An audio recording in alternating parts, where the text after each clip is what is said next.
Subscribe now and press the bell icon. Never miss an update. NMC classes में आपका हार्दिक स्वागत है।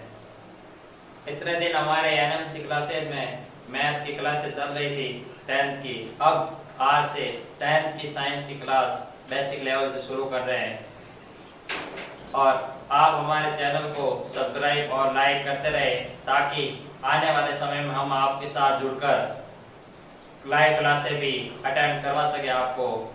और आज हम पढ़ेंगे बेसिक लेवल से साइंस में परमाणुओं की संयोजकता कैसे निकाली जाती है और परमाणु तत्व, उनके तत्व, उनके प्रतीक।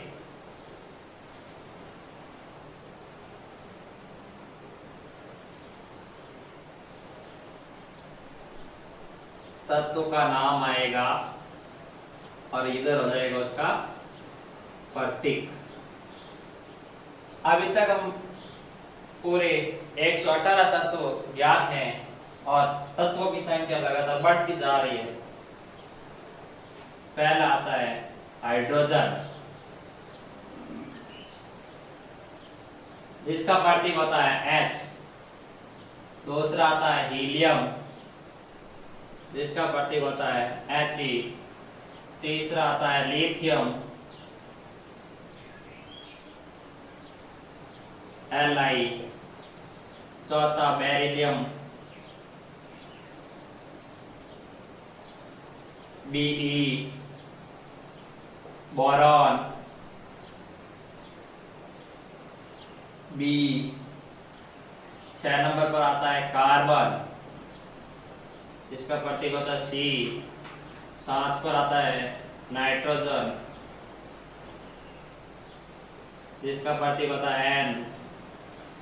8 नंबर पर आता है ऑक्सीजन, जिसका प्रतीक होता है O। 9 पर आता है फ्लोरीन, जो होता है F। 10 पर neon, Ne। 11 sodium, Na।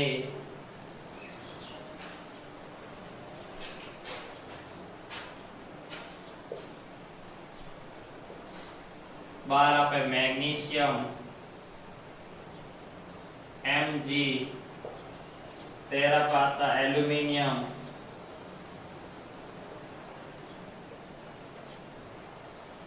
Al। 14 पे आता है सिलिकॉन,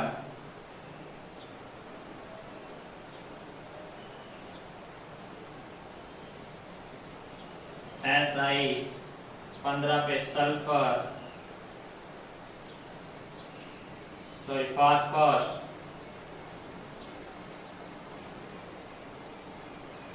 P। और 16 पे आता है सल्फर, S। उसके बाद इधर 17 पे आएगा क्लोरीन।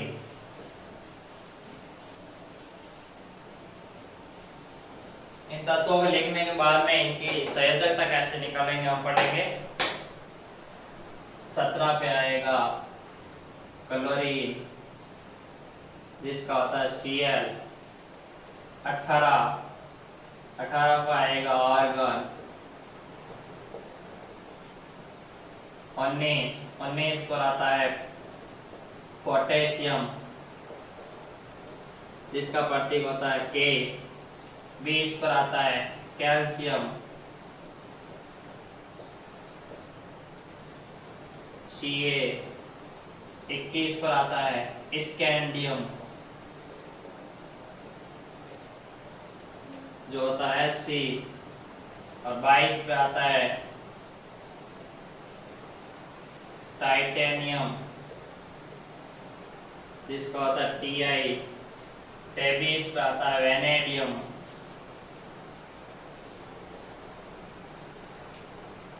वी। 24 पे आता है क्रोमियम, जो होता है Cr। उसके बाद में 25 पर आता है मैग्नीज, जो होता है Mn। उसके बाद आगे आता है 26 पे। 26 पर आता है फेरम, जिसको कहते हैं आयरन, लोहा।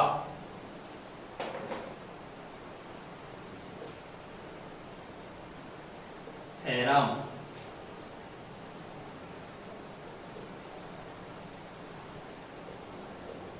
लोहा। 27 पे आता है कोबाल्ट, जिसको कहते हैं CO। 28 पे आता है निकल, Ni। और 29 पे आता है कॉपर, CO। और 30 पे आता है जिंक, Zn। आपको ये 23 तक तत्व याद होंगे तो आप 10th क्लास लेवल तक कहीं पर भी तत्वों में कोई भी सूत्र बनाते समय या फिर सूत्र का नामकरण करते समय, आगे अपन पढ़ेंगे 10th क्लास के 8वें चैप्टर में सूत्र बनाएंगे या फिर उस IUPAC नामकरण में, तब अपन को जरूरत पड़ेगी इन तत्वों की। और सातों पाठ में भी विन्यास और संयोजकता में जरूरत पड़ेगी अपन को। इसीलिए आपको ये तत्व याद होने जरूरी है। पहले आप हमारी क्लास को रोककर ये तत्व याद कर ले, उसके बाद में आगे उनकी समझ कर संयोजकता निकालने का प्रयास करेंगे। इसके बाद आता है कि अपन इन तत्वों की संयोजकता कैसे निकालें।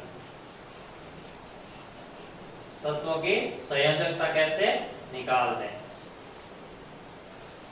तत्वों की संयोजकता निकालने के लिए 4 कोष होते हैं।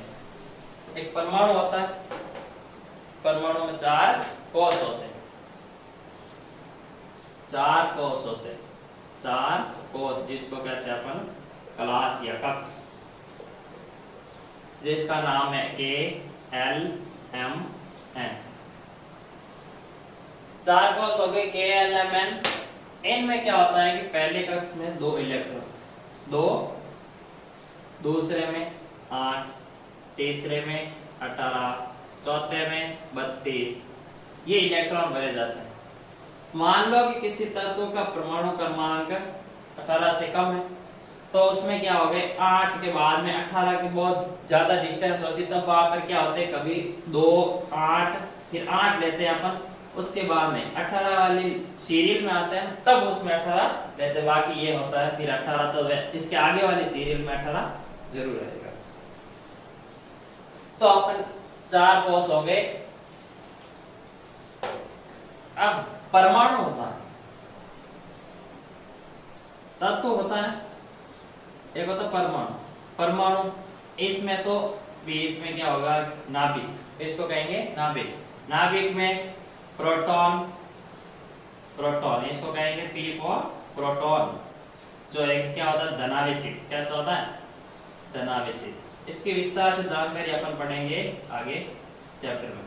धनावेशित गोलक।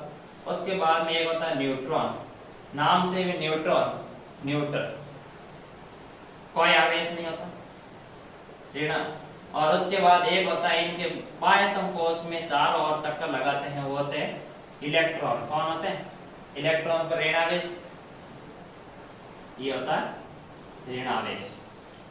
बाह्यतम कोष में चक्कर लगा रहे इलेक्ट्रॉन, वो होते हैं ऋणावेशित। और प्रोटॉन हो गए जो धनावेशित। कैसा होगा धनावेशित। और न्यूट्रॉन होता है वो उदासीन। अब परमाणु नाभिक में कौन उपस्थित होगा, नाभिक में प्रोटॉन और न्यूट्रॉन दोनों उपस्थित होंगे नाभिक में।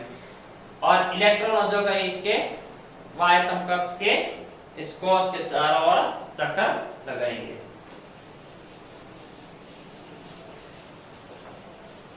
अब अपन देखते हैं संयोजकता, बाह्यतम कोष कैसे बढ़ते हैं, उसके बाद में संयोजकता कैसे। हाँ, बाह्यतम कोष के चार अपन परमाणु के नाभिक, एक परमाणु क्रमांक, तत्व का परमाणु क्रमांक होता है, तत्व का परमाणु क्रमांक जिसको अपन कहते हैं जेड, और एक होता है प्रोटॉन, प्रोटॉन पी, और उसमें इलेक्ट्रॉन उपस्थित, इलेक्ट्रॉन,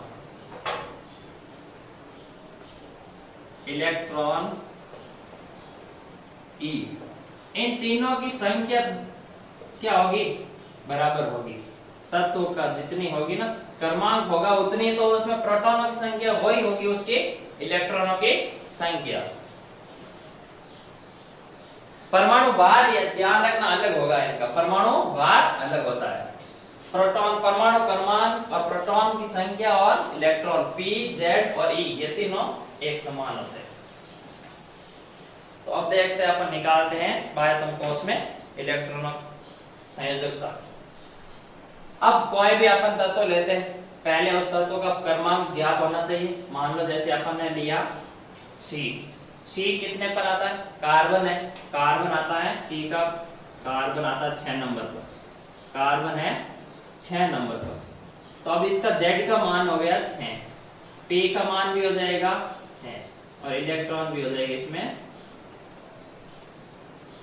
तो इसमें अपन क्या करेंगे, ये है बाह्य नाभिक, इसके बाह्यतम कोश में एक ले लिया अपन ने बाह्यतम कोश, दूसरा बाह्यतम कोश, उसके बाद ले लिया अपन ने तीसरा बाह्यतम कोश,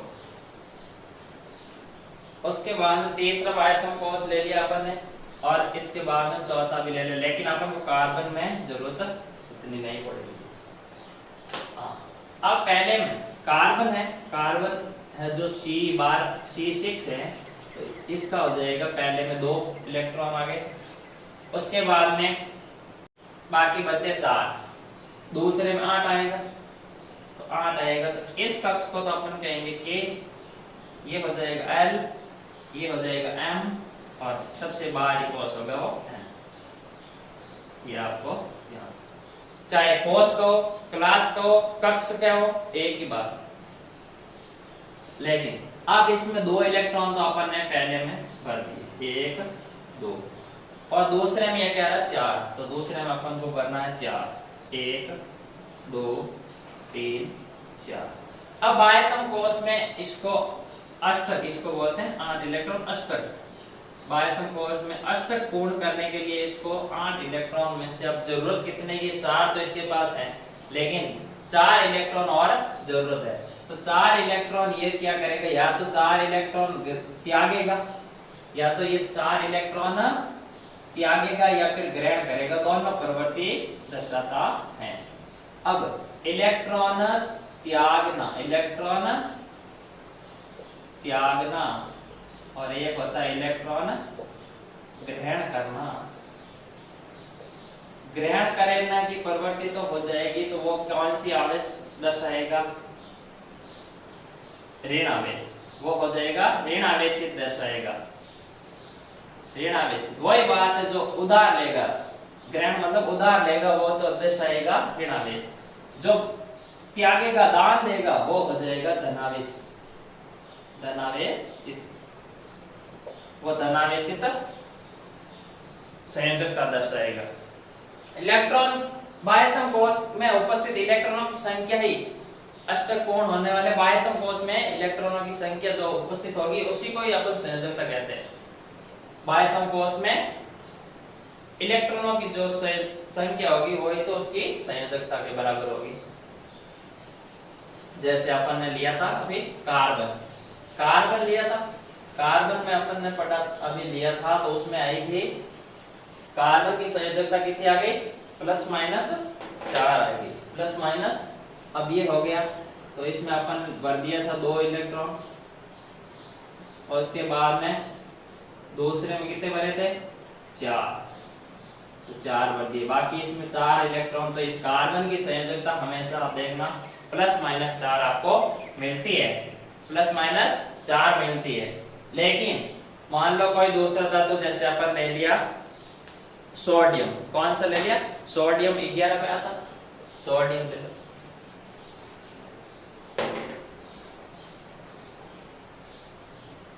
Na, सोडियम आता है 11 पे, 2 8 हो गए 10, पीछे बचा 1 हो गए 11। अब बाह्यतम कोष में वही नाभिक, नाभिक के बाह्यतम एक कोष, दूसरा, तीसरा और चौथा। उसके बाद में पहले में ये कह रहा 2 भर दिए, 1 2, दूसरे में भर दिया 8, 2 3 4 5 6 7 और 8। अब बाकी कितने बचे, तीसरे में कितना आएगा, 1 इलेक्ट्रॉन यहाँ पर दिया 1। अब ये कह रहा है इसको जरूरत पड़ती है अष्टक पूर्ण करने के लिए। अभी आपको बताया था 18 के नजदीक है, नहीं 18 के नजदीक होता तो ये 18 वाला कोष आता, लेकिन अभी यहाँ पे अपन क्या कहेंगे 8 इलेक्ट्रॉन, तो ये 1 इलेक्ट्रॉन है, तो ये 7 तो ग्रहण थोड़ी करेगा। 7 ग्रहण करने के लिए ग्रहण अब ज्यादा करना है, लेकिन इसके पास 1 है, अब ज्यादा ग्रहण करना है, इतने सारे इलेक्ट्रॉन इसको मिले नहीं, तो ये क्या कर रहा है, 1 इलेक्ट्रॉन को क्या कर देगा, त्यागना की प्रवृत्ति। त्यागने के बाद में उसमें वो कैसा हो जाएगा, धनावेशित। कैसा होगा, धनावेशित। वो संयोजकता धनावेशित संयोजकता दर्शा देगा। और कितना इलेक्ट्रॉन दर्शाता है, कितना इलेक्ट्रॉन त्यागता है, वो हो जाएगी उसके ऊपर संख्या। जैसे सोडियम हो जाएगा और धनावेशित दर्शाएगा, और कितने इलेक्ट्रॉन दर्शाता है, 1 ही दर्शाता, क्योंकि 1 ही त्यागता है, तो इसका हो जाएगा सोडियम पर +1 आपको हर जगह लिखा हुआ मिलता है। आगे ऐसे कैसे देख लो आप, फ्लोरीन एक ऋण आवेशित का देख लेते हैं। फ्लोरीन, फ्लोरीन है जो 9 पर आता है, कितने पे, 9। फ्लोरीन में आ जाएगा पहले का उसमें 2 इलेक्ट्रॉन, दूसरे में 8 और 2 10 हो गए।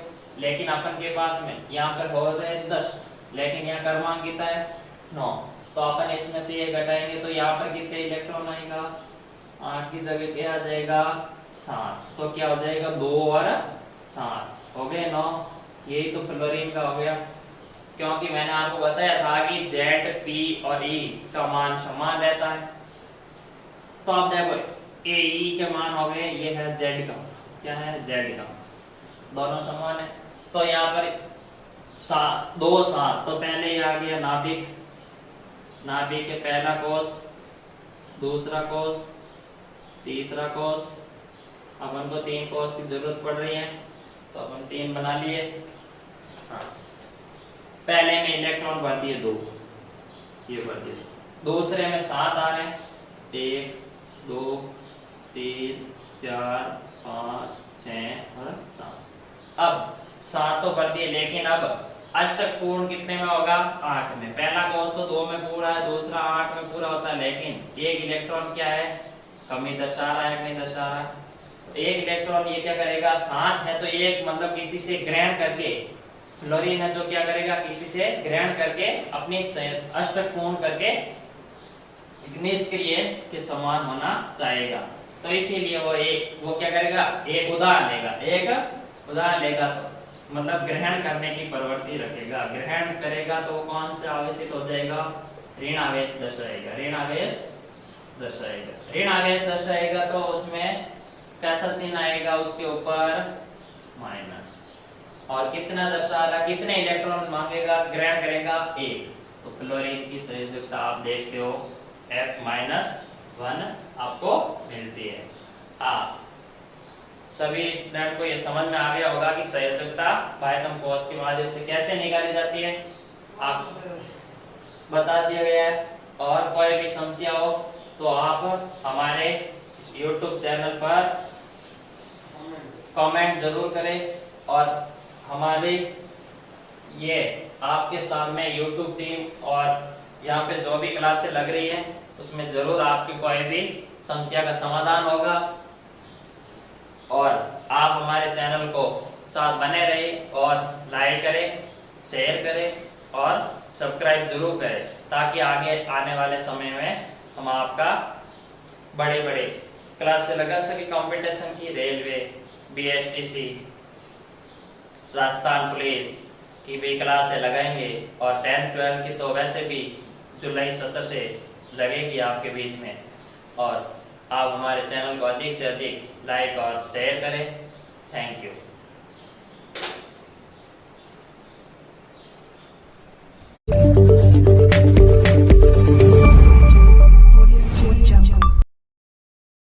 Subscribe now and press the bell icon. Never miss an update.